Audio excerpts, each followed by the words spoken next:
tabii. Şimdi kadro bekliyoruz. Bu 1250 Kur'an kursu öğretisinin kadrosunun geneli 3-4 ay oluyor. Onların çalışması yapıldı, ilana çıkıldı. Yani 6. ayda imam alımıyla da ilgili biz yazımızı göndermiştik. Malum bir değişiklik oldu Diyanet üst yönetiminde. Şimdi tekrar o yenilendi. Yenilenerek gönderildi. Bekliyoruz yani. Biz 8.000 imam hatip, 1000 müezzin kayyım istedik. Ama hepsini vermezler muhtemelen.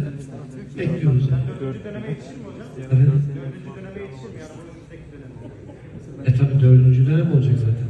Yetişimi derken 4. dönem olacak. Evet. Siz ne zaman başladınız? 14 Nisan'da yanlış hatırlamıyorsam başladınız. Yani muhtemelen aynı aylarda gelirse kadro tekrar bir eğitime başlarız yani. Evet.